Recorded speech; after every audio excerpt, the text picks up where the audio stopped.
부활의 복음, 우리의 소망이라는 제목으로 말씀 나누고자 합니다. 우리 같이 옆 사람과 인사 한번 해보겠습니다. 부활의 복음이 우리에게 소망이 됩니다. 시작. 부활의 복음이 우리에게 소망이 됩니다. 아멘. 네, 우리 부활절 아침, 오늘부터 아까 말씀드렸던 것처럼 고린도전서 15장을 가지고 부활에 관해서 말씀을 나누고자 합니다. 부활의 의미가 어떤 것인지, 또 부활이 왜 일어나야만 하는지, 왜 주님은 부활하셔야만 했는지, 그리고 부활을 믿는 사람들은 어떤 삶을 살아야 하는지에 대해서 약 4주에서 5주간 말씀을 나누고자 합니다. 현대 교회는 부활을 많이 강조합니다.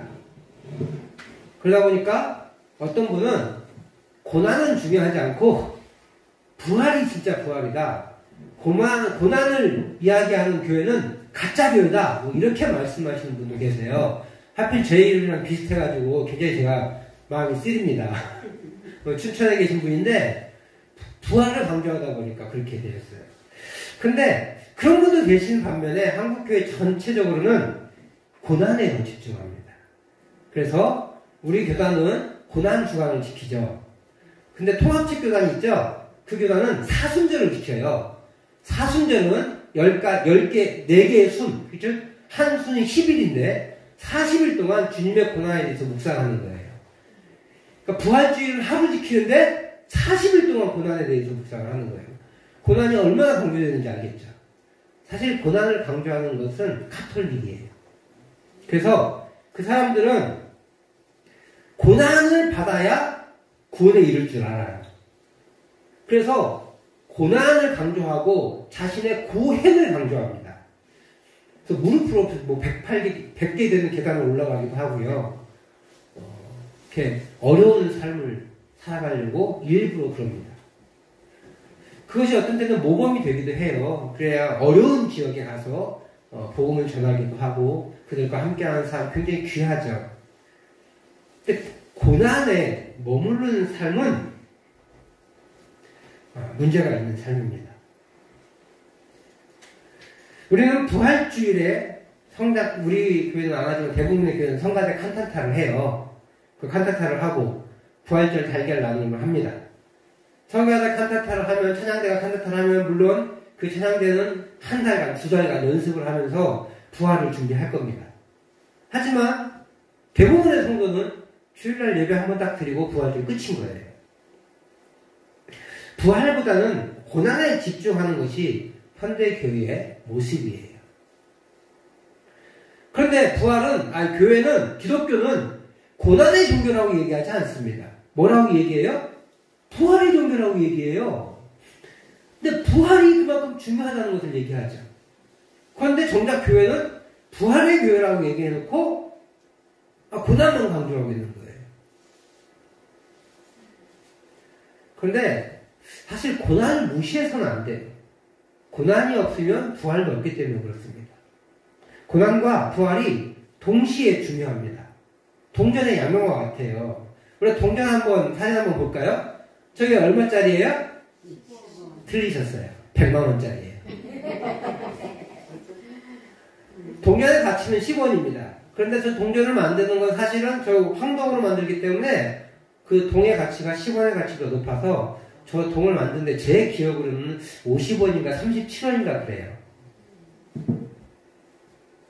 50원도 50원의 가치가 있지만 그보다 더 비싸게 동전이 만들어집니다. 그러니까 동전이 만들면 만들수록 한국조폐공사는 손해보는 거예요. 다행히 요즘 동전 안 써서 조폐공사가 손해를 좀 덜 봅니다. 그런데 희귀한 동전은 저렇게 100만원까지도 가요. 1970년에 제조된 적동 동전은 100만원에 낙찰되기도 했습니다. 그러니까 희귀한 동전이 있기도 한데요. 그런데 저 동전이 어쨌든 10원의 가치가 있잖아요. 그런데 동전에 한쪽면이 없다고 생각해보세요. 뒷면이 없고 앞면만 있어. 그럼 저 동전은 씁니까? 안 씁니까? 안 써요. 가치가 없어진 거예요. 물론 저거를 녹여갖고 팔면 37원을 받을 수는 있어요. 그러나 10원의 가치로서 동전에 물건을 사고 팔 수는 없어요. 지금이야 10원의 가치가 뭐 이렇게 뭐 하나 살 수가 없지만 예전에 10원이 컸잖아요. 우리 어렸을 때만 해도 저 어렸을 때만 해도 10원의 가치가 제법 있었습니다. 그런데 저희 뒷면 한 면만 있다면 그 동전의 가치가 없는 거예요. 부활도 마찬가지예요. 고난과 부활은 어느 한쪽 측면만 강조될 것이 아니라 둘 다 있어야 돼요. 그래야 기독교가 성립이 되는 거예요. 고린도 교회에 이런 문제가 있었습니다. 사실 고린도 교회는 좋은 이적이 많은 교회였지만 문제가 많은 교회예요. 제가 예전에 고린도에 바울이 편지를 최소한 4번은 한 것 같다라고 얘기했어요. 그 중에 남겨진 게 고린도전서, 고린도후서 2개의 편지인데 성경을 읽다 보니까 고린도전서 앞에 뭐 하나 더 있을 것 같은데 편지가 오고 간 정황이 있어요. 그리고 고린도전서와 후서 사이에도 뭔가 하나 편지가 더 간 것 같은 그런 뉘앙스가 있어요. 사실 우리는 몇 번 왔다 갔다 했는지는 잘 몰라요. 다만 고린도전서와 고린도후서가 남아있을 뿐이에요. 그런데 편지가 많이 갔다는 건 그만큼 문제가 많이 있다는 거예요. 고린도 교회는 사실 문제가 많은 교회예요. 그리고 문제가 있어서 편지를 했는데 그 편지대로 살지 않으니까 다시 편지를 쓴 거거든요.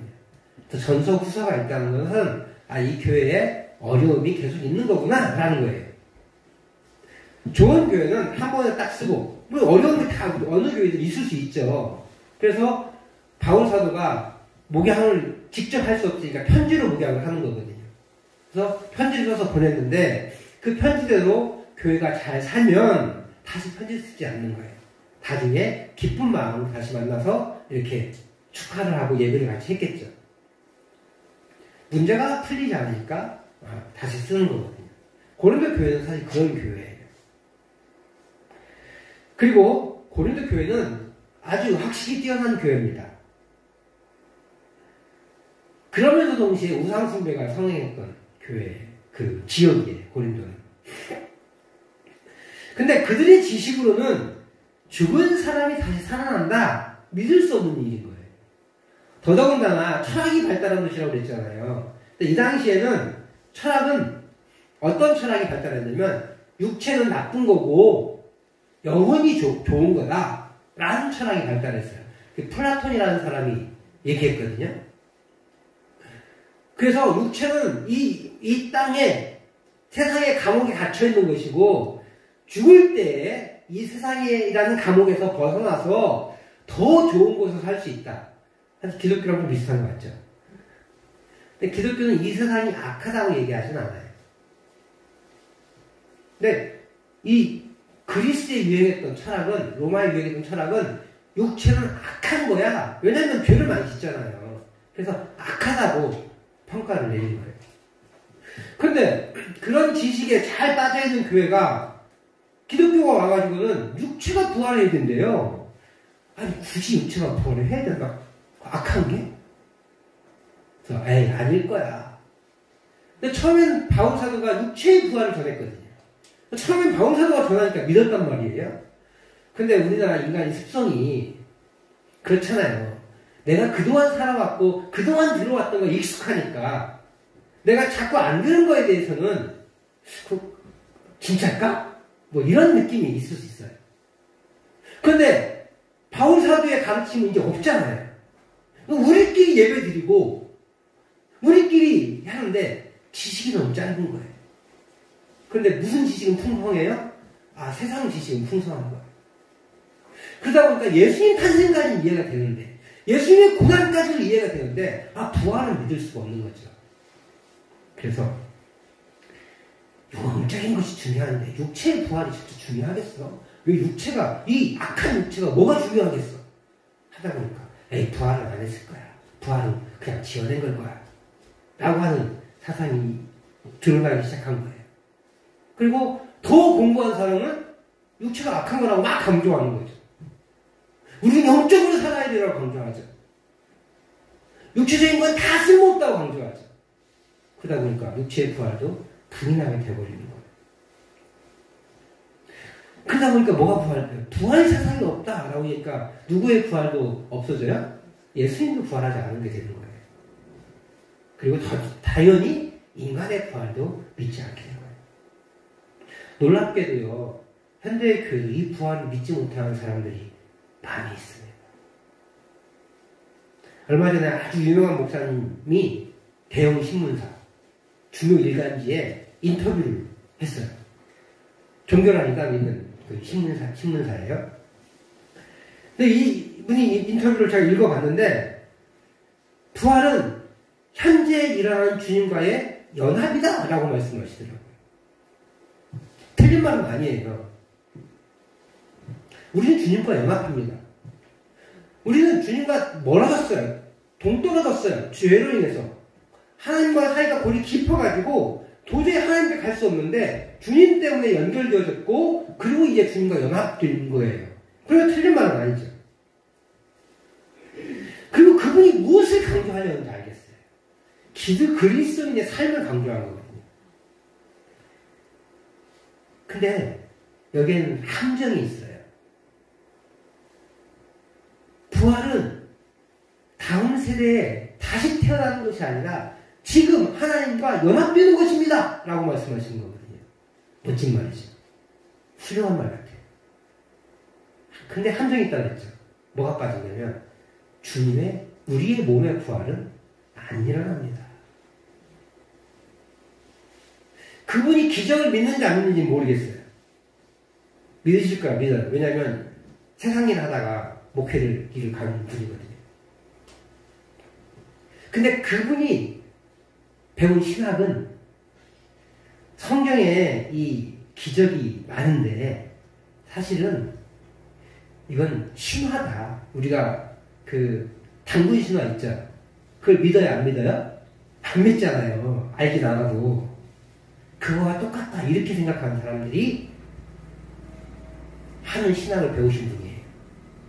그래서 신화가 아닌 것으로 만들어야 된다. 그리고 그 신화를 통해서 그 신화를 통해서 주시려고 하는 메시지가 무엇인지 그걸 파악해야 된다. 이렇게 주장하시는 분의 신학을 배운 분이거든요. 그러다 보니까 기적을 믿으려고 하지 않아요. 그분들은.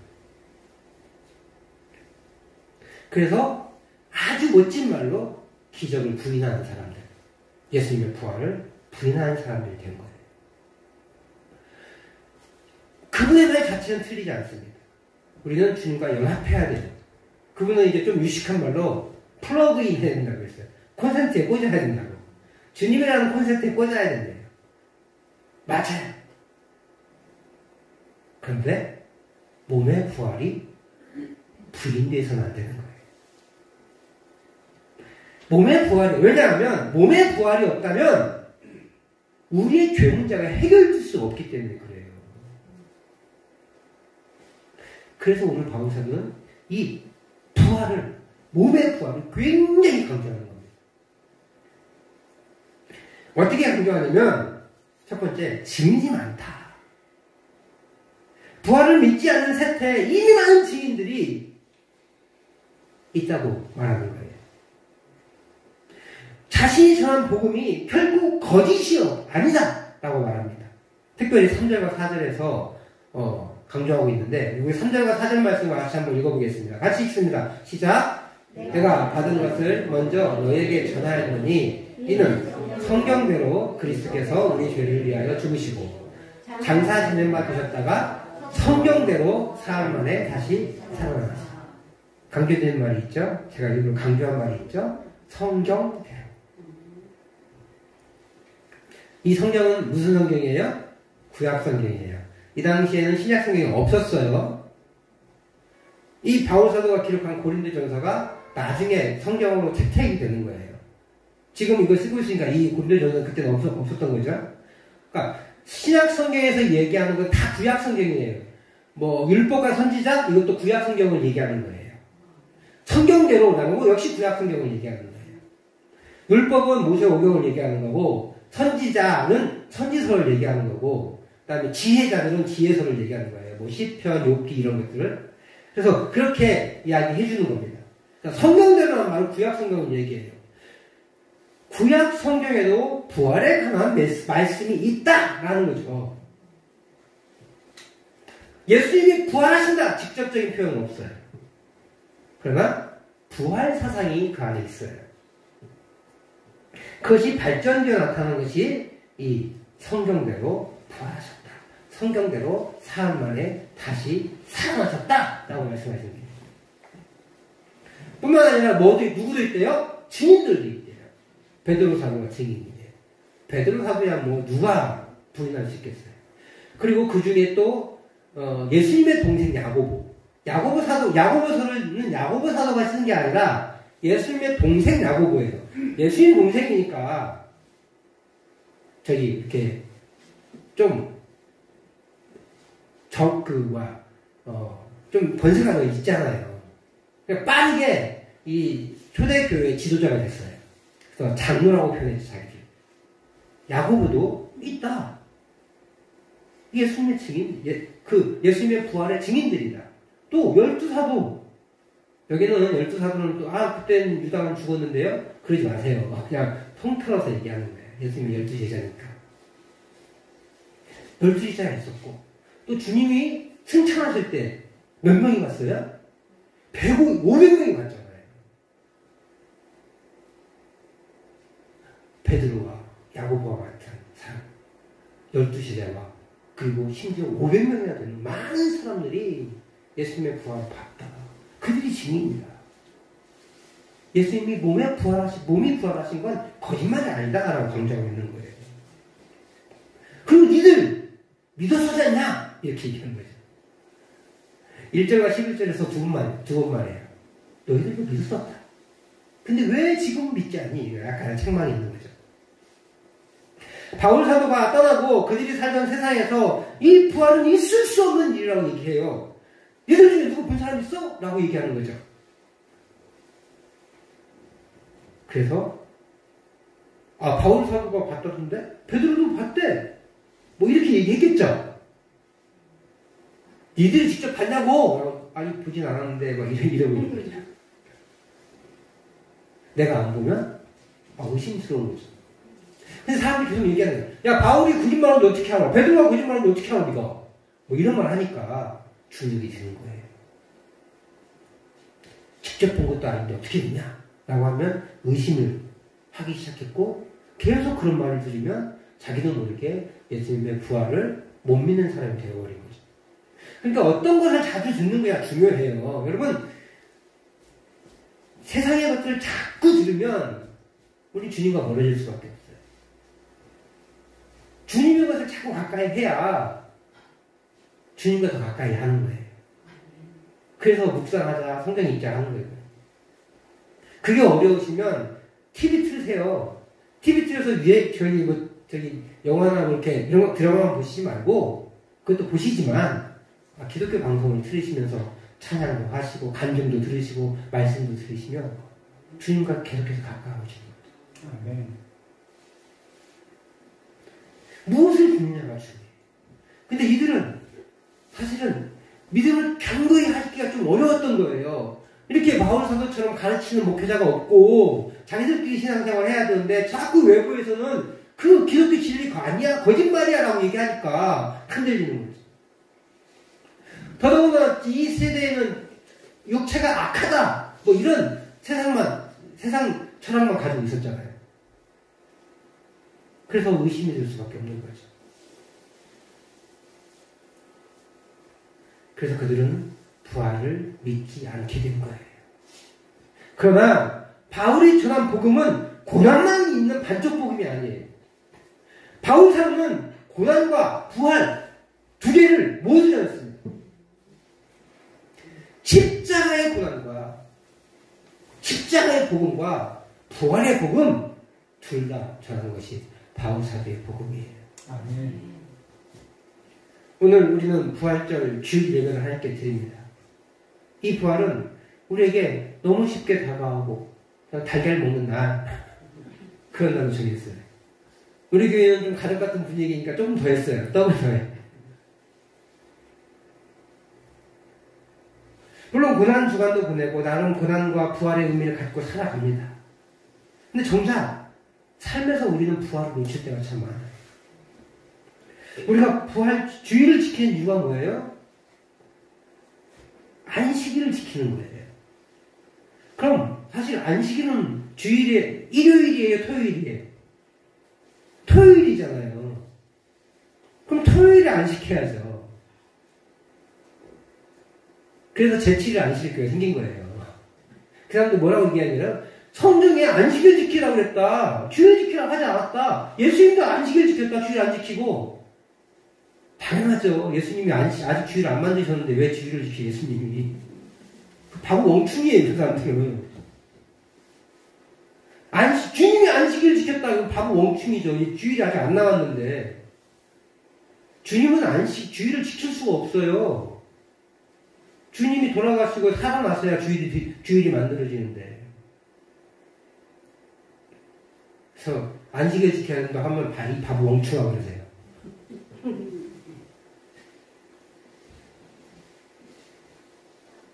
안식일이 중요하면 토요일을 지켜야 돼요. 제7일 안식일은 토요일은 쉬어요. 그리고 그들은 주일날이래요. 심지어 주유소가 토요일날 쉬더라고요. 안식. 저긴 안식교구나. 토요일날 저녁부터 일해요. 그 사람도 또 저녁부터 일해요. 또. 왜 그럼 우리가 주일을 지켜요? 주님이 부활하신 날이라 주님이 주일을 지킵니다. 부활하신 날은 인간의 죄로 인해 파괴된 세상을 하나님이 재창조하신 날이기 때문에 그래요. 창조가 다시 완성됐어요. 재창조. 하나님 원래 창세기 창조하셨죠? 근데 그게 죄로 인해 파괴했단 말이에요. 그 파괴된 것을 다시 창조하신 거예요. 다시 회복시키셨어요. 그것은 회복이라는 방법으로 하나님께서 만드셨어요. 그래서 재창조의 완성일이 언제냐? 주일이에요. 부활의 날이죠. 그래서 우리는 안식일을 지키지 않고 부활의 날인 주일을 지키는 거예요. 재창조되었기 때문에. 네.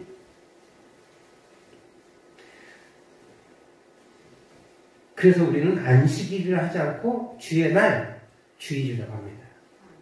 사실 주의 날은 모든 날이 주의 날이에요. 그래서 우리 사실 일요일에 해도 돼요. 오늘은 일요일이라고 불러도 됩니다. 왜? 그 신앙 고백이 분명하다면 모든 날이 주의 날입니다라고 고백하는 그 신앙의 고백이 있다면 일요일을 해도 돼요.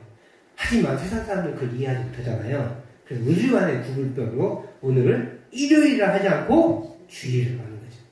그래서 오늘 저는 부활절이라고 표현하지 않습니다. 부활 주일이라고 표현합니다. 저는 그래요. 어떤 분들은 부활절이라고 얘기합니다. 그런데 우리는 부활의 믿음을 소유하지 못하고 살아가기에 급급합니다. 부활의 소망이 진정으로 우리의 삶에 있다면 이 땅의 삶을 그리 연연하지 않아도 됩니다.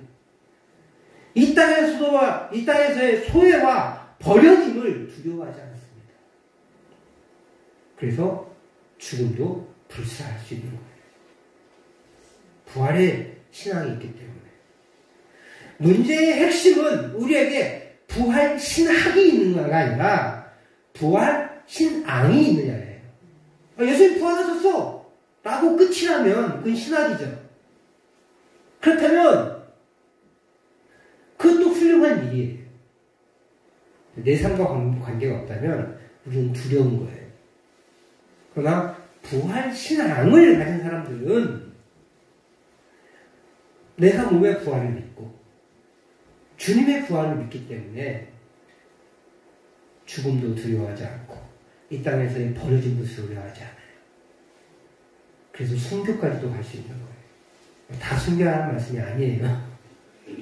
순교까지도 갈 수 있다는 거예요. 뭐가 더 중요하기 때문에요? 우리 주님의 부활이 더 중요하고 그 주님의 부활을 통해서 내가 다시 부활할 것을 믿기 때문에 죽음이 무가치한 거죠.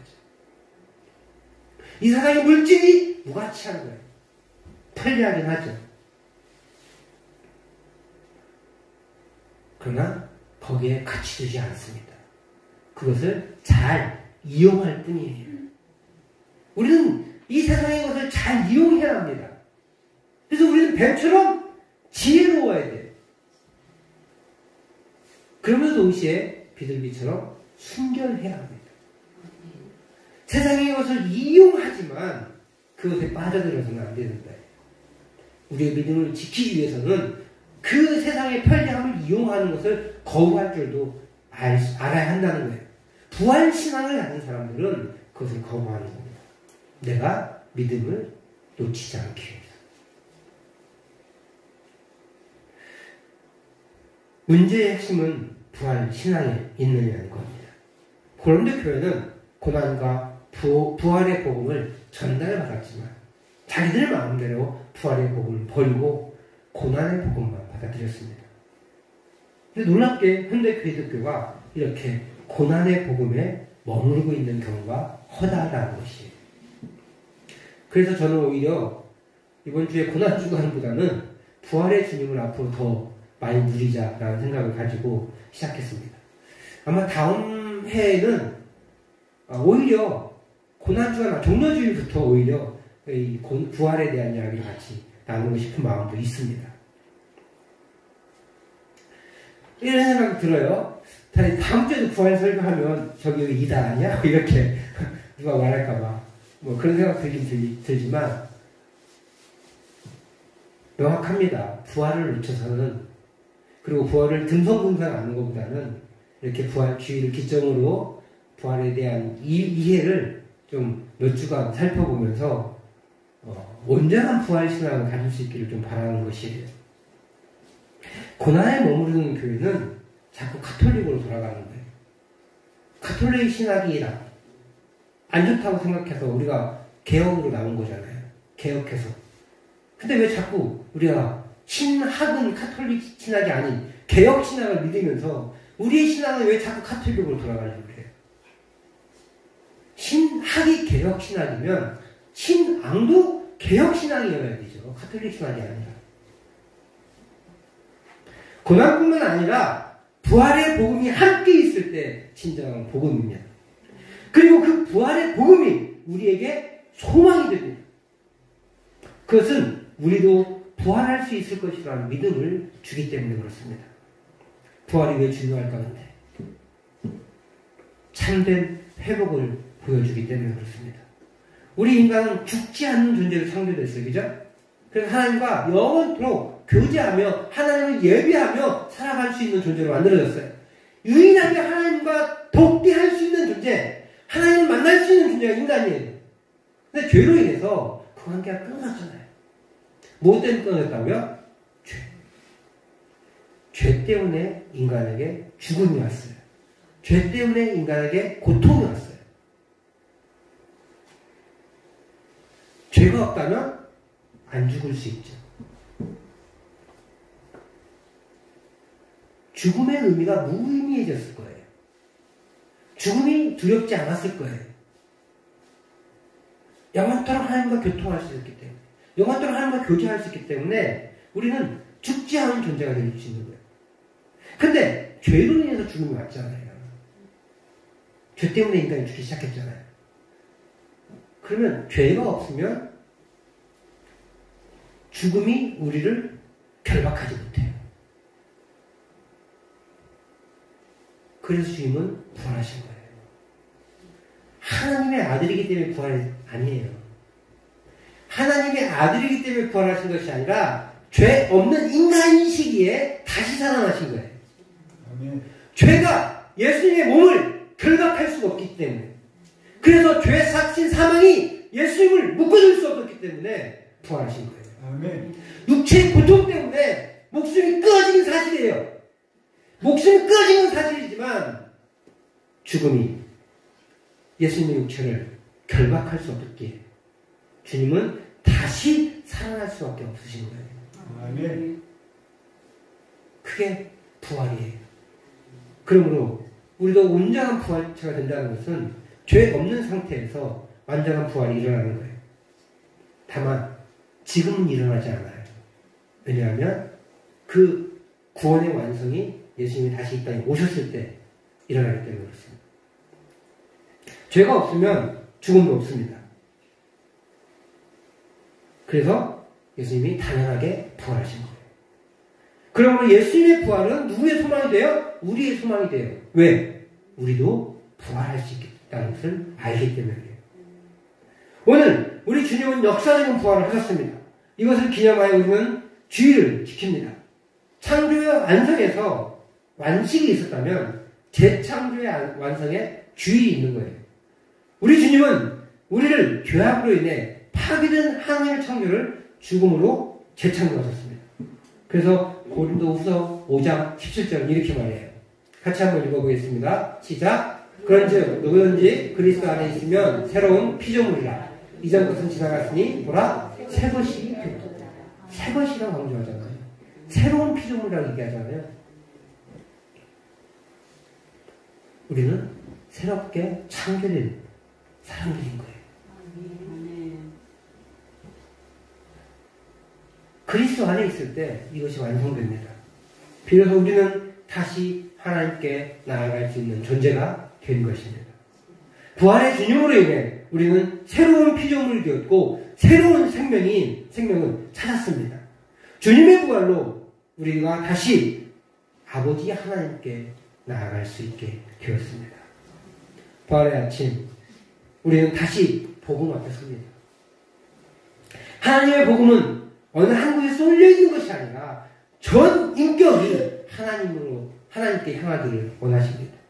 고난에 묶여있어 나를 괴롭게 하거나 부활에 빠져있어 환상적으로 꿈꾸는 것이 아니라 십자가의 고난을 통과해서 나무에 달린 저주를 받음으로 우리의 죄를 가지고 죽으시고 죄가 없으심으로 죽음을 이기셔서 부활하셔서 우리도 부활의 소망을 갖게 하신 그 주님의 은혜를 가지고 살아가기를 소망합니다.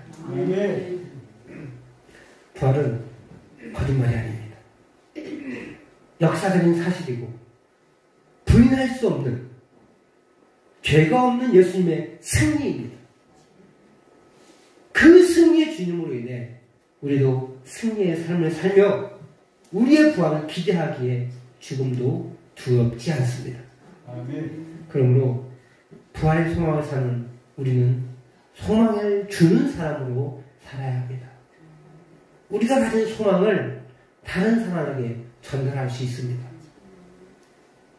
그들은 부활의 의미를 알 수 없지만 우리가 가진 부활의 소망을 가질 때, 우리가 이 부활의 소망을 가질 때 그들은 저 사람들이 뭔데 저렇게 소망을 가지고 있을까? 라고 하면서 부활을 궁금해할 수 있을 것입니다. 오늘 우리는 부활의 상징인 부활절 달걀을 가지고 주변 사람들을 만나러 갈 것입니다. 여기에 입이 달달하고 떡도 좀 준비했습니다. 이 달걀과 떡은 받는 사람들이 우리 행동을 통해 부활을 궁금해할 수만 있다면 우리는 성공한 것입니다. 기도하며 기대하는 마음을 가지고 우리 동네 사람들을 좀 만났으면 좋겠습니다. 그리고 우리 가족들을 만날 수 있기를 바랍니다.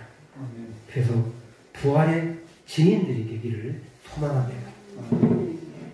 예수 부활 우리의 소망입니다.